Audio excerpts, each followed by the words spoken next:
Har'a gaafii ijoollee hedduu na gaafatan waa'ee paaspoortii irratti jechuudha. Isa sanan deebisuu dhufee isin immoo laayik godhaa isiniin jechuu jaalladha. Ashama harka fuunee kabajamtootaa fi daawwattootaa hordoftoota keenya nageenyi koo kan jaalalaa fi kabajaa bakkaa fi lafa jirtanitti isiniif haa baay'atu. Anis obboleettiin keessan bakkaa fi lafan jirutti Waaqayyoof galannaa ga'u nagaa fayyaa kootidha. Egaa ka warroonni mana keenya faaraa taatan qubatti tanan sassatina ittuma tuqa like nu godha share subscribe nu godha nu jabeessa jajjabi liking keechan share keechan nu jabeessa hamilee nutti hora akka waan haaraa hojjennu akka mujjabaanni isin jabeechinu jechuudha. Isin warri nu daawwattani waan nurraa barattu nus immoo jabaanne isin akka nama taatan waan haaraa qabanni gara keessan dhufna nu jabeessa isiniin jechuu jaalanna. Kaamera fuuldura taa'anii waa dubbachuun yookaan immoo akkasumas waa hojjechuun viidiyoo hojjechuun warroonni viidiyoo hojjettanii beektan tokkoffaa yeroo jalqabaaf jechuudha baay'ee nama sodaachisaa yaada nama jalaa hataa waa hedduutu jira jechuudha. Nama bakka sirriitti keessa ofii amansiisetu kaameraa garagaraatiin viidiyoo garagaraa nama dhiyeessa malee hundi viidiyoo nama dhiyeessuu hin danda'u obboloota koo. Kanaafuu isin immoo warri nu daawwattan nurraa ilaaltanii jabinna horattu jechuudha. Jabinna horattanii ofitti amantummaa horattanii ani eenyu gadi jettanii akka of gaafattan isin taasisa. Akkas isiniin jedha asumarraan immoo wanti gara dhufetti gara viidiyoon isin dabarsa. Viidiyoo irratti ijoolleen hedduun waa'ee paaspoortii gaafii hedduu na gaafattanii turtanii jechuudha. Isin jalaa turuu kootiif dhiifama isiniin jecha. Gaafii tokkoffaani ani paaspoortiin koo waggaa fi ji'a lama qaba osoon haaromsiisee rakkoo qaba kan jiru akkasumas immoo biyya galuu fi paaspoortiin koo yoo dhumachuuf jira garuu gizeen biyya galee immoo rakkoo natti fida akkas wanta akkasiiti jechuudha. Amma sumarratti ani wanni dubbachuu barbaadu jechuudha. Ijoolleen mana madaamii jirtan ijoolleen kontiraata biyyarraa dhuftan ijoolleen immoo akkasumas immoo biyyarraa dhuftanii mana madaamii seentanii hojjettanii viidiyoo kana hanga dhumaa dhaggeeffadhaa. Akkasumas immoo ani madaamii koo biyyarraa na fiddee hiqaaman koo naan hojjetamne kan naan jedhanis jiru. Kanaaf walumaa galatti tokkoffaa irratti waa'ee paaspoortiitiin jechuudha. Nuti si gaafa biyyarraa dhufnu irraa jalqabne gaafa kontiraata seentu paaspoortiin kee biyyarraa yoo dhufe waggaa isaa qabaatu waggaa lama isaa qabaatu waggaa shan isaa qabaatu haga fe'e haa qabaatu gaafa biyyarraa dhufu booletti gaafa buuterraa sirraa fudhatu jechuudha. Jarri si fudhatan suni gaafuma si fudhatan san paaspoortii si harka osoo hin taane jara harka galaa jechuudha. Yeroo jara harka galu kana waa'ee paaspoortii keetii kan itti waa'ee paaspoortii keetii kan dhimma itti qabu eenyudha yoo jette jara si fudhate sanii jechuudha. Isaan ni beeku jechuudha waanuma hunda. Paaspoortiin kee yoo tajaajila fixate yookaan si haaromsiisu yookaan sitti himuun dirqama isaaniiti. Isaanumatu waa'ee paaspoortii keetii yoo dhumate sitti himu jechuudha. Maaliif itti himama waan ta'eef hin beeku waan ta'eef rakkoo paaspoortii keetii ni beeku waan ta'eef paaspoortiin kee dhumate ni haaromsiifna jedhanii sitti ni himu jarri ni beeku waan ta'eef jechuudha. Inni lammaffaan immoo osoo yeroon irra jiru paaspoortiin tokko waggaadha ol yoo qabaate siif hin haaromsani jechuudha. Siif hin haaromsani dirqama paaspoortiin tokko dhumachuu qaba irraa dhumachuu qaba waggaa shaniidha waggaa shanii suni irraa yoo dhumate haaromsiifatta jechuudha. Inni biraa immoo gaafin inni biraa kan gaafatame ani qaama koo iqaaman hin qabu madaamin toonaan hojjechiifne jette. Madaamin iqaamaa si hojjechiisuu dhabuushii maalidhaan beekta? Akkamitti beektee jirta? Tokkoffaa irratti yoo mana kontiraata kan jirtu yoo ta'e paaspoortiinis ta'e iqaamanis ta'e si harka hin taa'u jechuudha. Inni galee si harka hin taa'u. Ani amma yeroon isaan yaada bilbilaan birrii naa erguu didaaf iqaama koo natti kennu malee ani iqaaman koo bakka jiraatu echa akka ol kaa'an garam akka ol kaa'an hin beeku. Ani fakkeenyaaf paaspoortii koo maal keessa akka kaawwatan mana ol kaa'anii jiru ta'e makiinaa keessa ol kaa'anii jiru ta'e bakka isaan ol kaa'an amma hin beeku jechuudha. Ani isiniif galee maaliif gizee haaromullee natti himan malee isaanumatu geecha jechuudha. Bakka haaromuu qabu sanii ani hin deemne jechuudha. Fakkeenyaaf amma asitti Saa'udiin Riyaaditti imbaasiin Riyaadi dirqama warri Saa'udii jirtanii hundumtuu yaani Riyaadi deemtaniitu jechuudha. Kan paaspoortii keechan haaromsiifattanii imbaasii achitti ani jarumatu geesse waan ta'eef jarumatu immoo deebi'es naan jedhe paaspoortii koo natti hin kennine jechuudha. Iqaaman koo isaan harka jira paaspoortiin koo isaan harka jira. Gizuma baanu bicha gizee karaa fagoo deemnu gizee iddoo isaa wajjin deemu iqaama keessa kan ijoollee faana godhanii fuudhanii deemu jechuudha. Sababbiin yeroo karaa deemnu yoo qaaman kiyyan jiraanne rakkoon isaan irra gaa jechuudha. Gaafa si booledhaa si fudhatan gaafa ejensiidhaa si fudhatan jarri farramtee si fudhatti siif galee farramanii si fudhatu akka ilmoo isaaniititti jechuudha. Yoo isaan si hojjechiisuu baatan seerri isaan qaba malee siin qabu jechuudha. Qaraaman isaan irratti qoxxorama malee isirratti hin qoxxoramu jechuudha. Sababa yoo maal taate yoo mana madaamii jiraatte jechuudha. Inni biraa immoo asii galee biyya biraa deemuun barbaada. Yookaan immoo asumarraan gaafin inni biraan asirraan gara biyya biraa ce'uu naaf hoyyamoo gara Itoophiyaa galee gara na dhufuu naaf hoyya kan jedhudha jechuudha. Isarratti immoo wanti ani isiniin jedhu jechuudha. Yoo nama gaarii qabaattan yoo nama amanamaa qabaattan namni kun nama gaariidha rakkoo keessa nan hin gahu yoo jettanii iddoo jirta sanirraa gara biyya biraa deemtanii gara Itoophiyaa galuu yoo sin dabbaree dallala nama gaarii nama dhugaadhaan hojjetu nama ijoollee hedduu dalagaa galche nama ijoollee hedduu fudhate yoo argattanii achumarraan gara biraa yoo deemtan rakkoo hin qabu ijoollee hedduutu dhufee hojjetataa jira waan ta'eef ijoolleen anillee beeku garuu immoo nama gaarii hin qabdan ta'ee dallala gaarii hin qabdan ta'ee namumti isiniin jedheef namumti isinitti fakkeecheef yoo dhuftanii gara biraa jirtasanii gara biraa yoo dhuftanii rakkoon isin hin beekne si mudachuu danda'a jechuudha. Kanaafuu rakkoolee kanneen lama isintu sammuu keessaniin xiinxaltanii wanti kun agam jettanii qorattanii sirriitti xiinxaltaniiti jechuudha. Gara biyyarraa biyyatti ce'uun jechuudha. Gaafa biyyarraa biyyatti ceetan beekaa imbaasiin gara biyyarraa biyyatti ceesisuun imbaasii isin hin beeku dallaalumatu waraqata isin hojjechiisee si fudhata. Kanaaf rakkoon akka isinirra hin geenye of eeggannoodhaan.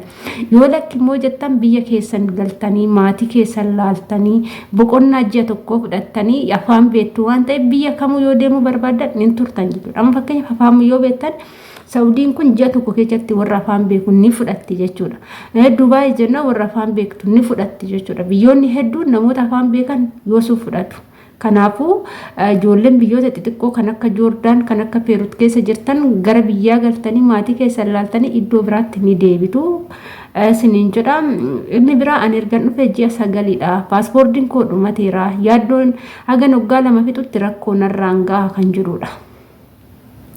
Inni kun immoo kan biyyarraa si fidate madaamidha. Kan biyyarraa si fidate nama tokkodha. Kan biiroorraa si fudhates nama tokkodha. Namni biiroorraa si fudhate suni impoonsera keeti jechuudha. Akkasumas kafiila kee jechuudha. Kafiila kee jechuun itti gaafatamaa kee.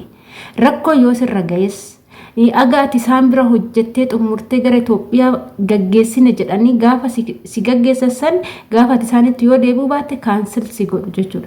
Garuu immoo agaati isaan bira jirtutti kaansel si gochuu hin danda'an. Ati isaan harka jirta waan ta'eef mootummaan ni beeka waan ta'eef dhimma paaspoortii keetittis isaantutti dhimmama jechuudha. Gizee haaromsiisaa yoo fedhan maallaqa isaaniitis si haaromsiisu yoo fedhuu baatan immoo si gaafatanii maallaqa keessirraa fuudhu jechuudha. Siif haaromsuu paaspoortiin kee immoo agama akka qabus hin beekta. Akka yoo sodaatti immoo itti himuu qabda. Paaspoortiin koo dhumachuun oolu laalatiin haaromsaas jechuun ni dandeechaa isin jedhanii garuu ofii kiyyaan gaafanne ofii isaaniitiin laalanii paaspoortiin kee tajaajila fixatee jira haaromsuuf taana akkam jedhanii kan na gaafatan isaanii jechuudha. Inni biraa immoo paaspoortiin dirqama si haaromsuu qabdu jechuudha. Amma biyya kana keessa nan gala gara biyya nan gala yoo jettanii dirqama paaspoortiin ati qabdu sun ji'a 3 ol qabaachuu qaba yookaan guyyaa 90 jechuudha. Yoo san ta'uu baate waraqaa adiin paasii deemanii imbaasiidha waraqaa adii sii kutanii waraqaa adii sun immoo akka paaspoortiitti guyyaa 90 kan baatii 3 qaba jedhanii itti mallatteeffamee siibaa haala saniin biyya kana hin galama jechuudha. Kanaan alatti karaan ittiin galan hin jiru. Kanaaf isin jedha immoo gaafin biraa immoo kiyyaa amma waggaa tokkoof ji'a 2 fixatee jira. Garuu haa ta'uti immoo seera haarawaa kana keessatti lakkaawamaa kan jirudha. Paaspoortiin amma seerri haarofti ba'e kuni amma reefu jechuudha. Bara 2017 akka lakkoofsa Itoophiyaa ji'a 2ffaa keessa jechuudha. Heerri kun kan tumamee jiru. Kanaaf jechuudha warroonni duraan haaromsattanii qabdanii fi kan bara 2017 dura warroonni paaspoortii keessa nu harkaa qabdanii seera ammaa kana keessatti hin herreegamu jechuudha. Inni waggaa 5 keessa san gaafa ofirraa fixe yoo haaromsiiftani seera ammaa kana keessatti siniif seena malee kan dura harkaa qabdani seera ammaa kana wajjin hin jiru jechuudha. Siniif galee amma ani seera kana ammaa kana dura baatii tokko jechuudha. Barri 2017 doon seeniin baatii tokkoon dura naa deebi'e. Garuu seera ammaa kana wajjin hin herreegamu.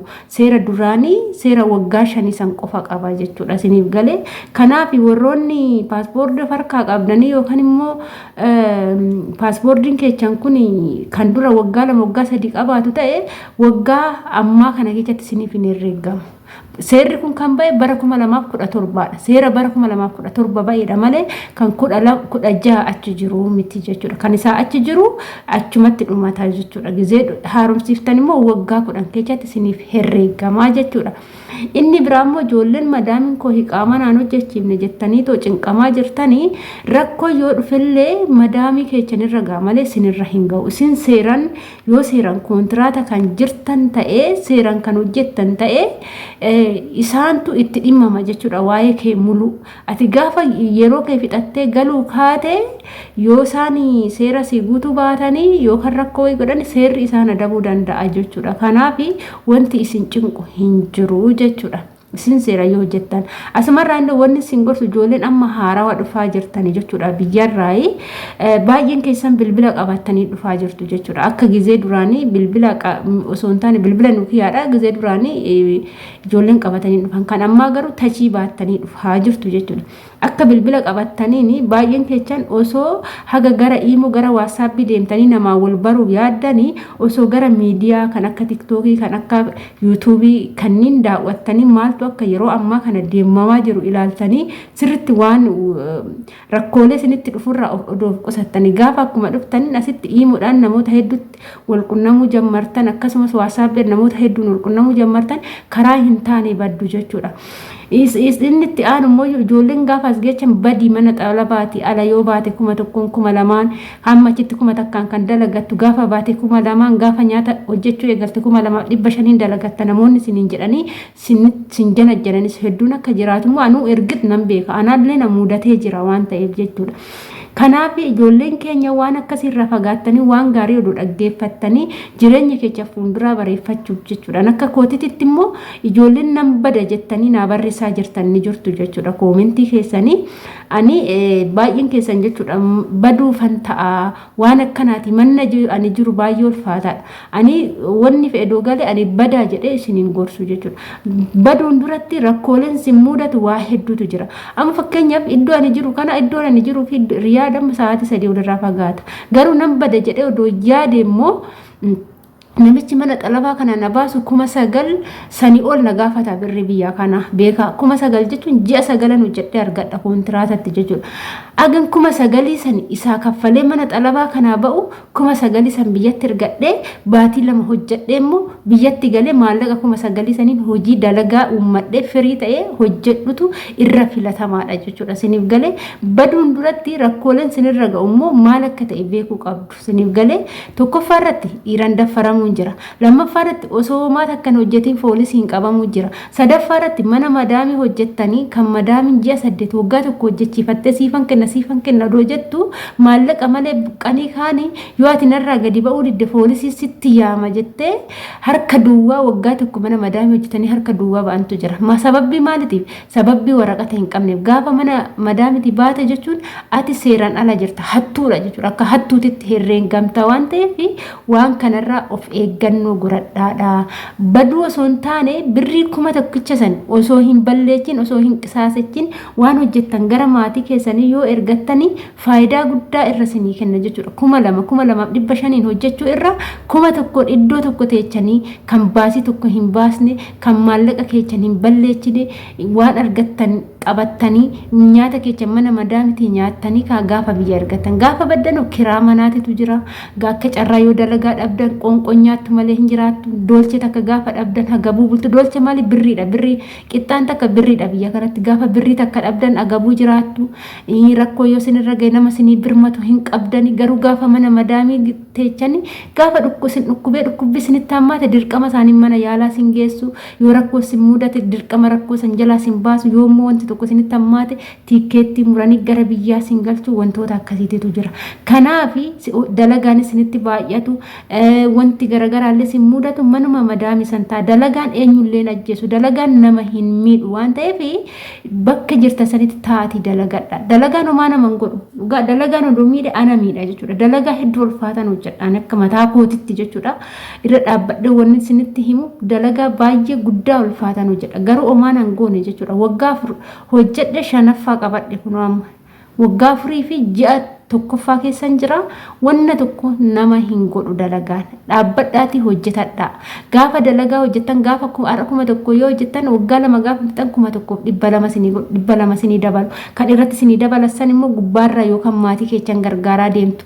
Ishee 1,000 san of jalaa hin tuxxan. Kumni tokko har'a 30,000tti hiikamaa jira jechuudha birrii Itoophiyaa. Kana yaa Rabbi barakaa keessa naa buusi jedhe 2,500 nyaadha 3,000 nyaadha jettanii mana xalabaatii baatanii rakkoo ofirraan hin gahin naasiniin jechuu jaaladha.